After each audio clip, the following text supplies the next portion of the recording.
Hello everyone, आज मैं आपको प्रोनाउन की एक्सरसाइज बताऊंगी। ओके, पहले मैंने आपको प्रोनाउन समझाए थे, अब प्रोनाउन की एक्सरसाइज हम आपको कराएंगे। Underline the pronoun in these sentences and write what kinds they are. Okay, आपको क्या करना है, इस सेंटेंस में प्रोनाउन दिए हैं तो उन प्रोनाउन को आपको ढूंढना है और उन्हें अंडरलाइन करना है, और आपको ये भी बताना है कि भाई किस उनका काइंड क्या है। ओके, देखिए प्रोनाउन यानी सर्वनाम। ओके, नाउन अगर आपको आता है तो उसी की जगह, नाउन की जगह हम जो शब्द यूज करते हैं वो आपका प्रोनाउन होता है। ठीक, जैसे हमने कहा सोहन एक अच्छा लड़का है, वह कक्षा 8 में पढ़ता है। ठीक, सोहन जो है एक नाउन है और उसी की जगह हमने उसका नाम ना लेके हमने वह बोल दिया, तो वो जो वह है वो प्रोनाउन है। ओके, और जो आप बोलते हैं ना उसका, उसकी, ये जो है ये भी आपके प्रोनाउन हुए। ओके, आप बोलते हो ना उसका, उसकी, मेरा, वे, तो ये सारी चीज़ें जो हैं आपकी प्रोनाउन होती हैं। ओके, जो भी आप नाम की जगह या चीज़ों की जगह जो भी बोलते हो वो आपके प्रोनाउंस होते हैं, यानी सर्वनाम होते हैं। ओके, प्रोनाउन वह शब्द होता है जो नाउन यानी संज्ञा के स्थान पर आता है। ओके, तो फर्स्ट देखिए अब, I love my dog and can not leave without it. तो इसमें आप देख रहे हैं आई जो है आपका पर्सनल प्रोनाउन है, यानी जो प्रोनाउन किसी व्यक्ति या वस्तु के बदले में आते हैं वे पर्सनल प्रोनाउन कहलाते हैं। जैसे आई, मान लो कोई नाम हो तो आई की जगह जो किसी के नाम की जगह आई आया है, मैं बोला है, ठीक है, तो वो आपका पर्सनल प्रोनाउन होगा। ओके, और माई जो है आपका पजेसिव प्रोनाउन है। आई का संबंध किससे है, माई से है, और माई जो है आपका संबंध कारक सर्वनाम हुआ। ओके, नेक्स्ट सेकेंड देखिए, somebody has stolen my car. इसमें आप देख रहे हो कि समबडी कहा गया है, किसी के बारे में मतलब नहीं कहा है, ही सी नहीं कहा है, ये बोला है कि समबडी। ओके, यानी somebody has stolen my car, तो समबडी जो है आपका इनडेफिनेट प्रोनाउन हुआ। ओके, जैसे कि इनडेफिनेट प्रोनाउन बोला था ना कि अनिश्चयवाचक सर्वनाम होता है, यानी जिन प्रोनाउन से किसी निश्चित वस्तु अथवा व्यक्ति का बोध नहीं होता है वे क्या होते हैं, अनिश्चयवाचक सर्वनाम कहलाते हैं। ओके, इसमें many, few, other, some, anybody, somebody, nobody, none, all, ये सारे आपके जो हैं इनडेफिनेट प्रोनाउन होंगे। ओके, तो इसमें आपका समबडी इनडेफिनेट प्रोनाउन है और माई जो है आपका ये पजेसिव प्रोनाउन है, यानी संबंध कारक सर्वनाम है। ओके, थर्ड देखिए, none could solve the question. None could solve the question. Okay, तो इसमें नन भी जो है आपका इनडेफिनेट प्रोनाउन यानी अनिश्चयवाचक सर्वनाम है। ओके, फिर फोर्थ देखिए, they themselves solve the dispute. Okay, तो दे आपका जो है पर्सनल प्रोनाउन है और देमसेल्फ जो है आपका इम्फेटिक प्रोनाउन है। ओके, दे, वे, ठीक है, तो ये आपका पर्सनल प्रोनाउन हो गया और देमसेल्फ इम्फेटिक प्रोनाउन हो गया, जो कि इम्फेटिक प्रोनाउन आपको बताया था, जो प्रोनाउन कर्ता पर जोर डालते हैं वे इम्फेटिक प्रोनाउन कहलाते हैं। ओके, और देखिए रिफ्लेक्सिव प्रोनाउन में भी यही आता है, माई सेल्फ, देम सेल्फ आता है, लेकिन इन दोनों में आपको अंतर बताया था। रिफ्लेक्सिव और इम्पेटिक प्रोनाउन में अंतर क्या था, यहाँ पे जो रिफ्लेक्सिव प्रोनाउन होता है वहाँ पे सेल्फ का अर्थ अपने आप आता है। ओके, और लेकिन जो इम्फेटिक प्रोनाउन होता है वहाँ सेल्फ का अर्थ स्वयं होता है। ओके, ये आपको बताया था।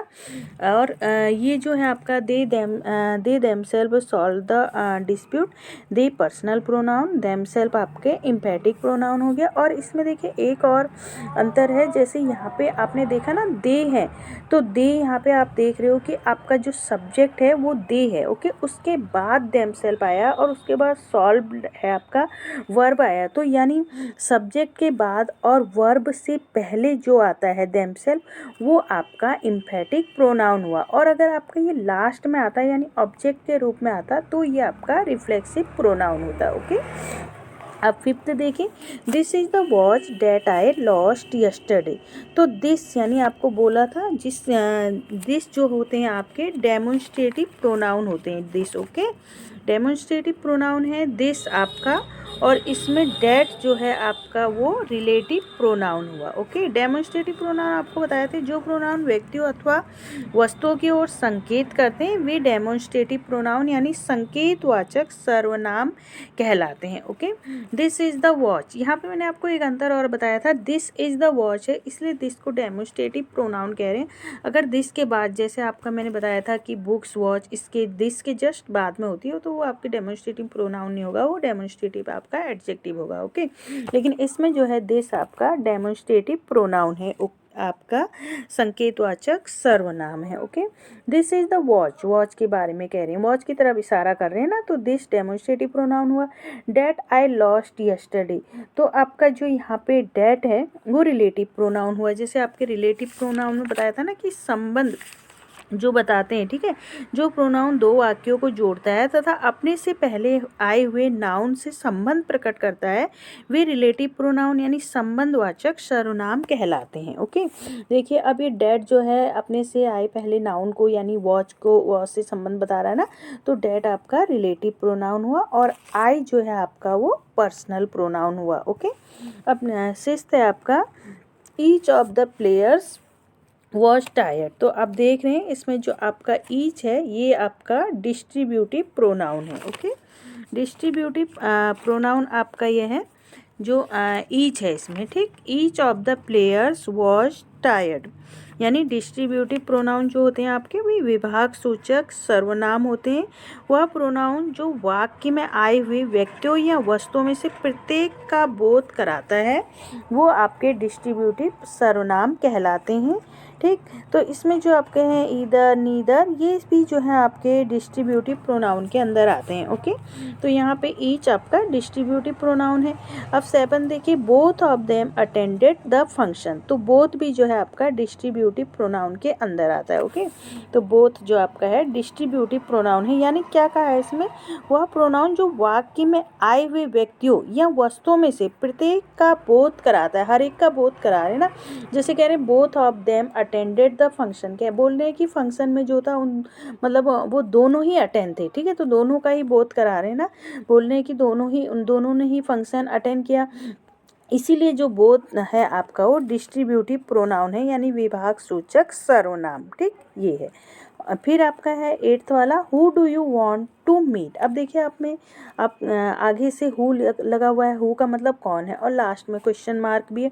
तो अगर मैंने आपसे बोला है कि अगर बीच में हु आता तो उसका मतलब भी बदल जाता और वो आपका रिलेटिव में आ जाता, लेकिन यहाँ आगे हु आया है और हु का मतलब कौन है, तो यहाँ पे जो आपका ये इंट्रोगेटिव प्रोनाउन यानी जो प्रश्नवाचक सर्वनाम होते हैं जिसमें प्रश्न किया जाता है ना, तो वो आपका है ये who. Okay, God help those who help themselves. ठीक, अब यहाँ पे लिखा है God help those who help themselves. अब आप देख रहे हैं ना यहाँ पे देमसेल्फ, आपने देखा यहाँ पे आपका जो था देमसेल्फ आपका सब्जेक्ट और वर्ब के बीच में था, ठीक है, तो आपका ये इम्फेटिक प्रोनाउन हो गया था।